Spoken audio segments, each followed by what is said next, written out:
back your homes, or restore your dead to life. But perhaps I can give you justice in the name of our king.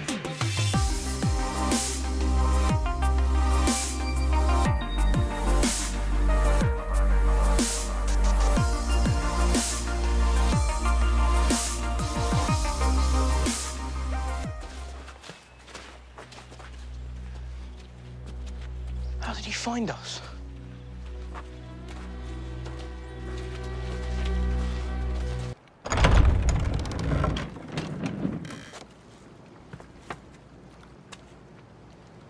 Hello. Jaqen Hagar gave me this. No one here by that name. You. What have you got there?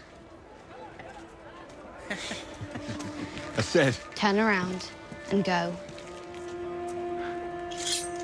Turn around. Nothing's worth anything to dead men. Quickly, go, go! Who are you? Why were they scared of you? You lost this.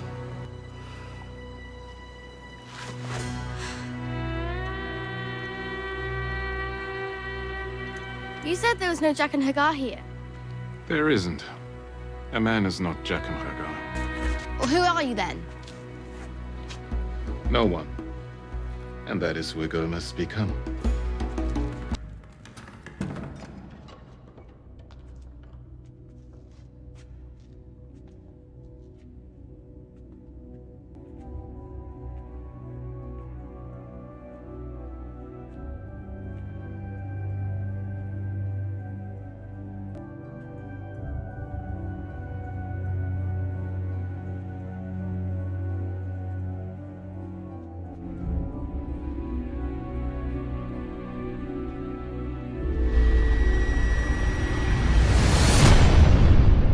Hey everyone, today I am really excited to talk about an awesome theory about the Citadel, Samwell Tarly, and Jaqen Hagar.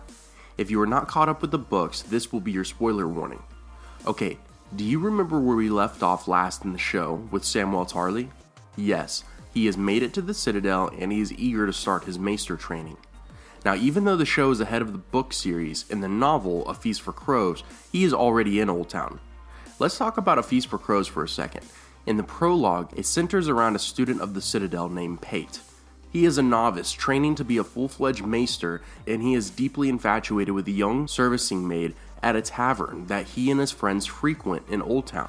One evening, Rosie, the young girl, introduces Pate to a hooded alchemist that offers him a gold dragon coin in exchange for the theft of an iron key from Archmaester Walgrave's chamber. He tells Pate that he has 3 days to steal the key and give it to him. Thinking that he will use the gold dragon coin to pay for Rosie's maidenhood, Pate goes ahead and steals the key and shows up 3 days later at the tavern with his friends. He waited there overnight until the sun came up before leaving the tavern, assuming that the alchemist was not going to show up. He starts walking through Old Town and almost gets run over by a moving cart. He staggers and falls to the ground, only to see the alchemist standing over him as he gets up. They walk to a private alley where they are to make the exchange. Pate is a little hesitant with surrendering the key because it reportedly could open any lock in the Citadel. The alchemist removes his hood for the first time, revealing his face to Pate. He was just a man, and his face was just a face. A young man's face, ordinary, with full cheeks and the shadow of a beard. A scar showed faintly on his right cheek. He had a hooked nose and a mat of dense black hair that curled tightly around his ears. It was not a face Pate recognized.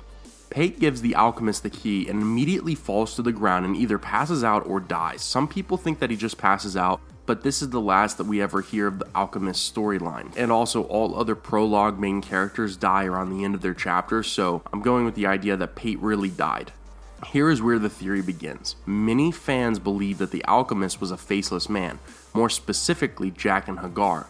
This is why. In the book A Clash of Kings, Jaqen leaves Arya and changes his face in front of her. Here is the text.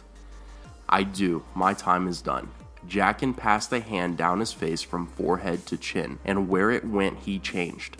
His cheeks grew fuller, his eyes closer, his nose hooked, A scar appeared on his right cheek where no scar had been before. And when he shook his head, his long straight hair, half red and half white, dissolved away to reveal a cap of tight black curls.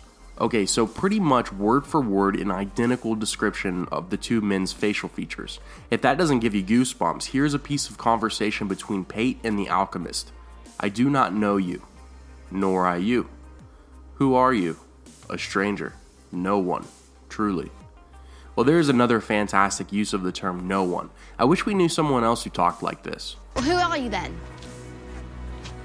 No one. Where it gets really interesting is when Sam gets to Old Town and goes to meet Archmaester Marwyn at the Citadel. Sam sees a novice with the same features as Pate in Marwyn's chambers. The novice points out a candle made of dragon glass, and he listens to Sam as he explains the story to Marwyn. Later on, Marwyn has to leave for town, and Novice tells Sam that he can reside in a sleeping cell under his own that has access to Archmaester Walgrave's chambers, the same person that the key was stolen from. Sam thinks to himself that there is something off-putting about the novice, who then introduces himself as Pate, like the pig boy. This is interesting because the Pate we read about in the prologue of A Feast for Crows absolutely hates being linked to Spotted Pate, the pig boy, who is a fictional character that is featured in many folklore stories. It is starting to seem more and more likely that Jaqen Hagar posed as an alchemist in Old Town to get the key from the real Pate and then killed him and took Pate's face. The alchemist and Jaqen's face were described like identical twins, and the Pate that stole the key and was in love with Rosie seems very much unlike the Pate that Sam encounters. But if this is true, what is the point in Jaqen ultimately posing as Pate, the novice, and requiring the key that unlocks everything in the Citadel? Well, the latter seems more explainable due to the untold literary riches hiding in the huge library. Let me start with Pate. The Citadel is like a big university that requires a lot of studying, reading, and on-the-job training to leave being a full-fledged maester. Kind of like becoming a doctor or surgeon. So it wouldn't be crazy to think that novices are running around the libraries in a frenzy during working hours, maybe even some late-night book cramming. If a faceless man posed as an alchemist, they may not have the best of luck blending into the environment of the Citadel, but the identity of a novice maester studying the finer points of magic and all things science, you bet. What does the Citadel offer the many-faced god? Someone's life, I would think. Maybe one of the Archmaesters. Maybe even Samwell Tarly. I mean, for an up-and-coming maester, Sam probably has the most life experience in dealing with magic and the army of the dead just outside the wall. There is a popular belief that maesters are trying to rid the world of magic and secretly steer their lords and ladies into the politics based off of logic and science. Our friend Sam won't buy into that scam with what he has seen, so that could be grounds for assassinating him before he initiates a change in the mentality for residents of the Citadel. But I think Jaqen's purpose is different. Now think about this. In the Citadel are sole surviving books as well as ancient Valyrian scrolls that are one of a kind and very valuable. So much in fact that some of these ancient books and tomes are kept away from others and locked in their own vaults beneath the Citadel. One of the books is referred to as Blood and Fire or The Death of Dragons. One guess for what it's about. It is the only surviving copy, and since dragons are its main focus and it's locked away somewhat secretly, it seems it isn't just for anyone's viewing pleasure. I wonder why that is. Maybe it details the specifics of dragons in warfare, like how to tame them, how to ride them, and possibly how to control them. This could be a very dangerous book if it got in the wrong hands. Everyone who is aware of Daenerys and her dragons at this point are freaking out in either amazement or terror. Having control of huge fire breathers are a game changer, and maesters with their hidden agenda may not want people like Sam, who seeks knowledge of destroying the White Walkers, to learn its teachings. The same goes for the Faceless Men. They serve the many-faced god, and if someone who has big pockets, like the Iron Bank, wants to ensure that Dany and her army does not become a threat, may actually pay the Faceless Men to kill her and her dragons. Now Jaqen may be doing some research before he makes his move on whoever the target is. But also, the Faceless Men are rumored to be in possession of a dragon egg, given as payment from Euron Greyjoy for killing his brother Balon on the swinging bridge in the Iron Islands. In the show, it looks to be Euron who kills his brother, but in the books it suggests that maybe a faceless assassin did the deed in a prophecy from the Ghost of Highheart. I dreamt of a man without a face waiting on a bridge that swayed and swung. On his shoulder perched a drowned crow with seaweed hanging from his wings. Euron once claimed to have a dragon egg that he eventually threw into the ocean, though many do not believe the story of him losing it that way. Could he have paid the House of Black and White with a dragon egg to kill his brother, and now Jaqen is inquiring about some information that may help explain how to hatch it? There is so much of this theory to talk about. I hope I did the information justice. Let me know in the comments what you make out of this information. Please leave a like on this video if you want to support the channel, and as always, have a great day. I will see you tomorrow.